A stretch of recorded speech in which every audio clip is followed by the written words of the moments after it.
2 সপ্তাহ যাবত আমাদের এই ঢাকা দক্ষিণ সিটি নগরবাসী আন্দোলনে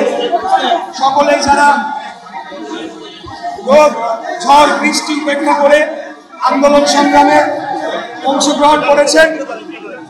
এবং মিডিয়ার সর্বোপরি মিডিয়ার ভাই বোনের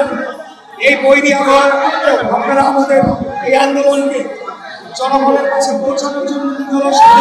চলেছে। সবাইকে জানাতে চাই বাংলাদেশের সর্বোচ্চ আদালত সুপ্রিম কোর্টের আপিল বিভাগে ভারতীয় প্রধান বিচারপতির উপস্থিতি বিগত ঢাকা দক্ষিণ সিটি নির্বাচন 2020 সালে অনিয়ম আমরা যে নির্বাচন ট্রাইব্যুনালে যে মামলা করেছিলাম সেই মামলার যে রায় সেই রায়কে বাংলাদেশের সর্বোচ্চ আদালতে বৈধতা দেওয়া হয়েছে এবং এর বিরুদ্ধে যারা আপিল করেছিল সেই আপিলকে খারিজ করে দেওয়া হয়েছে। এর মাধ্যমে আমাকে মেয়র ঘোষণা করে নির্বাচন কমিশনের যে গেজেট প্রকাশিত করা হয়েছিল সেই গেজেটকে বহাল রাখা হয়েছে। আমরা বলতে চাই আজকে বাংলাদেশের সর্বোচ্চ আদালতে এই রায় এই আপিল নিষ্পত্তির মাধ্যমে আমরা যে শুরু থেকে আইনের শাসনে বিশ্বাসী, আইনের প্রতি শ্রদ্ধাশীল এবং বাংলাদেশে আইনের শাসনকে সম্পূর্ণ শ্রদ্ধা রেখে আমরা যে মামলা করেছিলাম আদালতের প্রতি পূর্ণাঙ্গ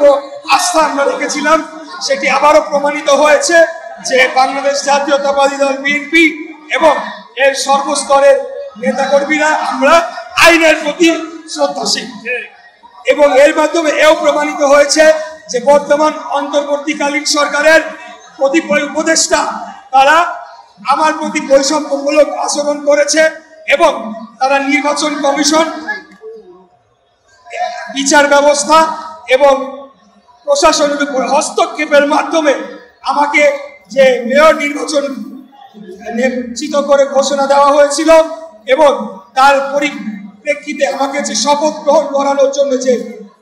দায়িত্ব ছিল সেই দায়িত্বটুকু পালনে এই বর্তমান অন্তর্বর্তীকালীন সরকার ব্যর্থ হয়েছে। এখন সর্বশেষ যে কথাটি বলতে চাই, তারা যদি অনতি বিলম্বে আমার শপথ গ্রহণ অনুষ্ঠান সম্পন্ন করার জন্য পদক্ষেপ না নেয় তাহলে এটাই প্রতীয়মান হবে যে বাংলাদেশের সর্বোচ্চ আদালত এবং আপিল বিভাগের প্রতি তারা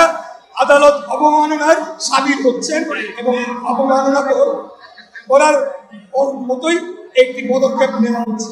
অতএব আমি বর্তমান অন্তর্বর্তীকালীন সরকারের সকল পর্যায়ে যারা এটার প্রতি এটার সাথে সংযুক্ত তাদেরকে শেষবারের মতো আহ্বান জানাবো, আপনারা অবিলম্বে আমার শপথ গ্রহণ অনুষ্ঠানের জন্য পদক্ষেপ নিন, অন্যথায় আগামীকাল থেকে ঢাকা নগরবাসীকে সাথে নিয়ে এই আন্দোলনকে আরো বেগবান করা হবে এবং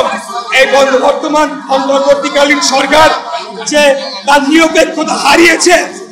সেটিকে পুঁজি করে সেটিকে মাথায় নিয়ে সেটিকে জনগণের কাছে নিয়ে আমরা আমাদের আন্দোলনকে আরো চূড়ান্ত করার লক্ষ্যে বেগবান করব